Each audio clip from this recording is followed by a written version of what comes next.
Kamboja adalah negara yang kaya akan budaya dan sejarah, tetapi juga telah mengalami tantangan sosial dan ekonomi. Peran dan kehidupan wanita di Kamboja telah mengalami perubahan selama bertahun-tahun, meskipun ada beberapa isu yang masih menjadi perhatian. Perempuan di Kamboja telah mencapai kemajuan dalam akses pendidikan. Namun, akses ke pendidikan tetap menjadi tantangan, terutama di daerah pedesaan. Beberapa faktor, seperti kemiskinan, kesenjangan gender, dan budaya yang patriarkal, dapat mempengaruhi kesempatan pendidikan bagi wanita. Wanita di Kamboja berkontribusi signifikan dalam perekonomian negara melalui sektor-sektor seperti pertanian, tekstil, dan pariwisata. Di perkotaan, lebih banyak wanita telah bergabung dalam sektor formal dan mendapatkan akses ke pekerjaan yang lebih beragam. Namun, di pedesaan, terdapat kesenjangan akses kesempatan kerja dan upah yang lebih rendah bagi perempuan. Kekerasan terhadap perempuan dan trafficking masih menjadi isu serius di Kamboja. Mereka rentan terhadap perdagangan manusia, pelecehan seksual, dan eksploitasi lainnya. Pemerintah dan organisasi non-pemerintah telah berusaha untuk mengatasi masalah ini dan memberikan perlindungan bagi korban. Keterwakilan perempuan di arena politik Kamboja masih relatif rendah. Meskipun ada undang-undang yang mendukung partisipasi perempuan dalam politik, tantangan budaya dan sosial. Sebagian masyarakat Kamboja masih menganut norma-norma tradisional yang kuat mengenai peran gender.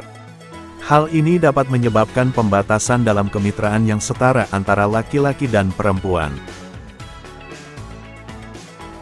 Fakta yang mengejutkan adalah, salah satu suku di Kamboja ternyata memiliki tradisi yang tidak biasa, yakni para pria boleh mencoba wanita sepuasnya sebelum dipilih menjadi pasangannya.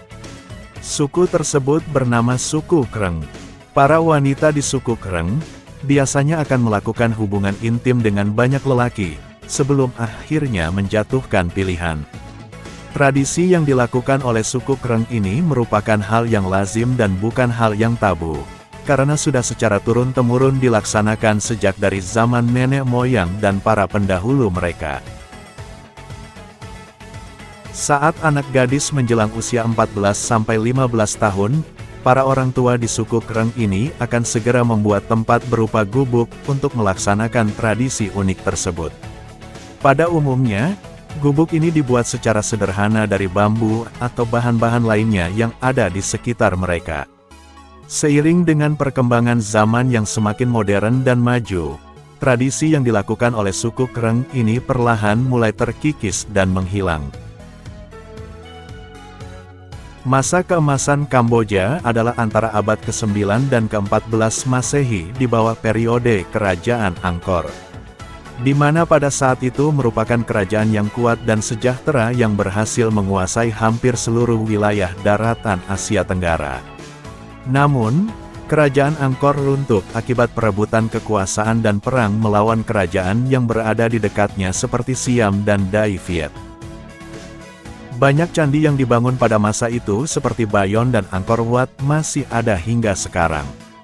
Candi-candi tersebut tersebar di Thailand, Kamboja, Laos, dan Vietnam yang mengingatkan kita kepada kemegahan seni dan budaya Khmer. Seni, arsitektur, musik, dan tarian yang ada di Kamboja sekarang telah mendapat banyak pengaruh dari banyak kerajaan lain seperti Thailand dan Laos. Efek dari kultur Angkor masih dapat dilihat hingga kini di beberapa negara.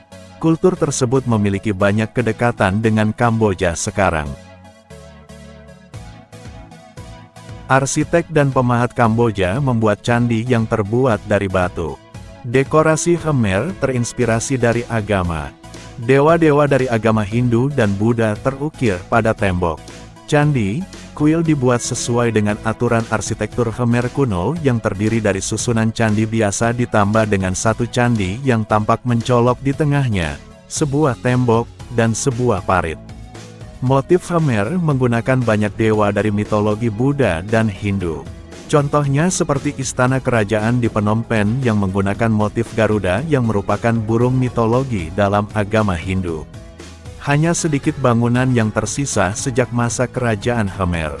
Yang tersisa hanyalah bangunan religius yang terbuat dari batu seperti Candi Angkor. Dalam kebudayaan modern Kamboja, sebuah keluarga biasanya tinggal di bangunan berbentuk petak dengan ukuran bervariasi mulai dari 4x6 meter hingga 6x10 meter. Bangunan tersebut terbuat dari bambu.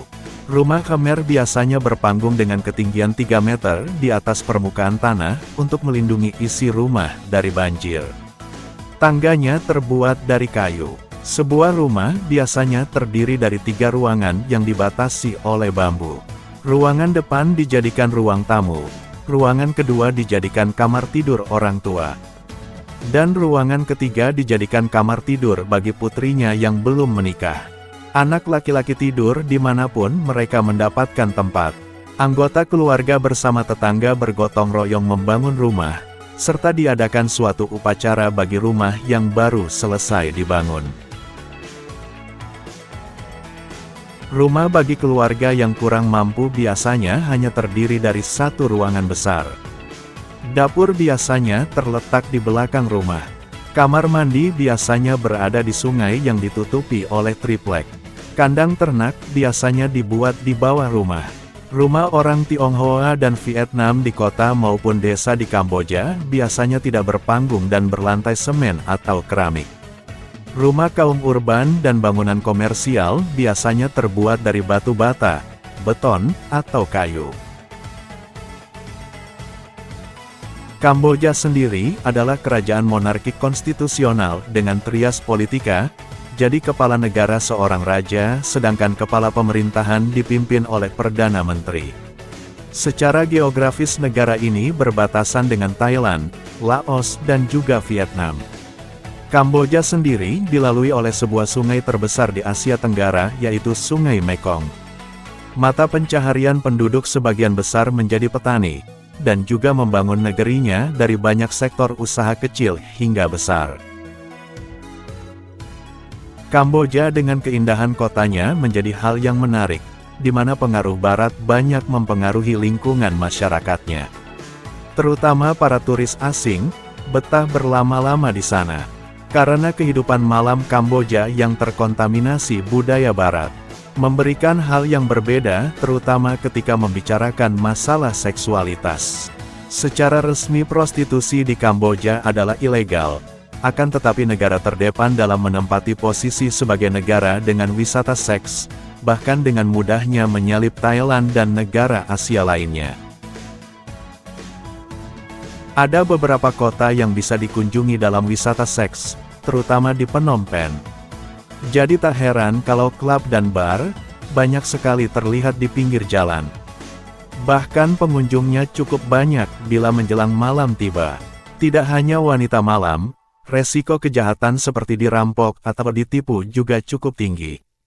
Pemandangan ini tersaji di sudut-sudut gemerlap kota di Kamboja. Target mereka adalah turis asing yang melancong ke sana. Bahkan wanita malam ini untuk menemani turis tersebut dan berbincang santai dikenakan tarif sebesar $20.